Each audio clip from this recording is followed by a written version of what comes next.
আমাদের সাথে আজকে আছেন doctor Arnab Saha, paediatric surgeon. নমস্কার।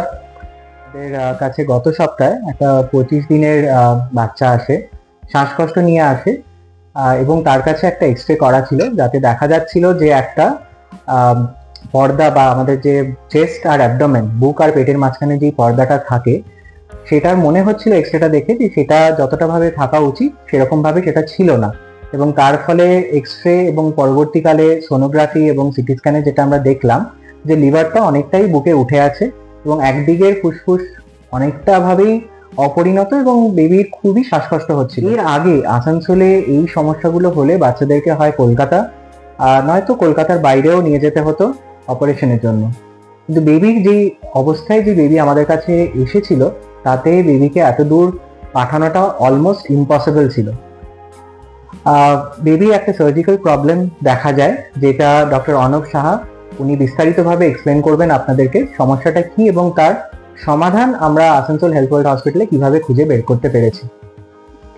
প্রথমেই শুরু করি যে ডক্টর দেবদীপ যেটা বললেন যে বুক আর পেটের মাঝখানে যে দুদিকে দুটো পর্দা থাকে সেটাকে আমরা মেডিকেল ভাষায় ডায়াফ্রাম বলি। আর এই পর্দার যখন কোনো সমস্যা হয়, যেটা জন্মের থেকেই হয় বা মায়ের পেটে যখন শিশু থাকে সেই সময় থেকে যে ডেভেলপমেন্ট হয় প্রত্যেকটা অর্গানে, সেই ডেভেলপমেন্টে কিছু ডিফেক্টের জন্য সেই অর্গানটার পুরোপুরি ডেভেলপ হতে পারে না, সেটাকে আমরা মেডিকেল ভাষায় কনজেনিটাল ডায়াফ্রামেটিক হার্নিয়া বলে থাকি।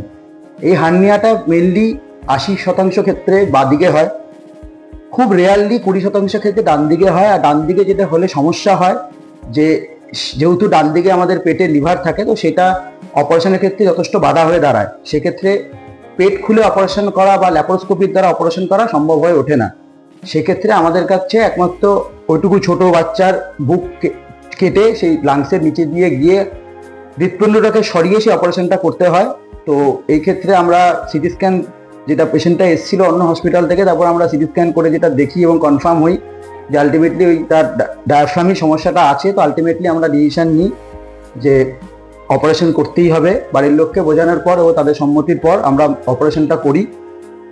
ডান দিকে বুক কেটে আমরা যাই, গিয়ে বড় যে পর্দাটা ছিল সেটাকে কেটে দিয়ে বাকি ডায়াফ্রামটাকে রিপেয়ার করে আমরা আসি।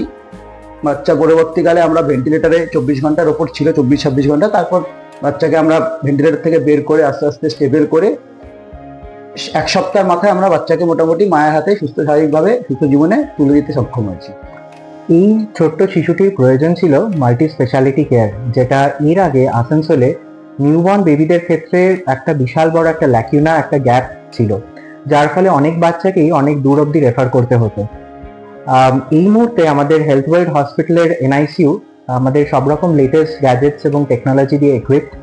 আমাদের পিডিয়াট্রিক সার্জন, আমাদের anaesthesia team led by doctor Soumitra Mukherjee এবং আমাদের নার্সিং স্টাফ এবং পিডিয়াট্রিক্স টিম একটা একত্রিত প্রচেষ্টায় আজকে এই শিশুটি তার জন্মগত সমস্যা অতিক্রম করে একটা সুস্থ, একটা নর্মাল লাইফের দিকে এগিয়ে চলেছে। ওর ছুটি, ওর বাবা মার সাথে বাড়ি যাচ্ছে। সো ফর আসানসোল এটা প্রথম, এরকম আসানসোলের বুকে এই প্রথম একটা এত বড় জন্মগত অপারেশনের সার্জারি এবং একটা সাকসেসফুল সার্জারি। এরপরে আমাদের এই অঞ্চলের বাচ্চাদের আর দূরে ট্রাভেল করতে হবে না এরকম একটা কনজেনিটাল জন্মগত সিরিয়াস অপারেশনের জন্য। এক্ষেত্রে বলা ভালো যে এই যে আমরা দুজন মিলে যে জন্মগত রোগটার কথা বললাম, সেটা আজকালকার দিনে এত লেটেস্ট আলট্রাসোনোগ্রাফিতে ইভেন বাচ্চাদের যখন শিশু যখন মায়ের পেটে থাকে সেই এমআরআই মাধ্যমে এটা ডায়াগনোসিস করা যায়, যদি আপনি সঠিক জায়গায় গিয়ে সঠিকভাবে আলট্রাসোনোগ্রাফি করান। আলট্রাসাউন্ডটাকে আমরা লেভেল 2 স্ক্যান বলে থাকি নর্মাল ভাষায়, যেটা 18 থেকে 20 সপ্তাহ মধ্যে হয়। সেই স্ক্যানে যদি ধরা পড়ে তো সবসময় এটা রাখবেন যে ঘাবড়ানোর কিছু নেই। আপনারা proper paediatric multi speciality team, যেখানে একজন পেডিয়াট্রিশিয়ান, সাথে নিউরোলজিস্ট আর সাথে যখন পেডিয়াট্রিক সার্জন ইনভলভ থাকে, সেরকম জায়গায় গিয়ে কনসাল্ট করুন। বাকি ব্যাপারটা আপনাদের জন্য সুবিধা হবে, বাচ্চার নর্মাল জীবনের জন্য অনেক বেশি সুবিধা হবে। সুস্থ থাকবেন, ভালো থাকবেন। We shall come back with more informative videos for parents. নমস্কার।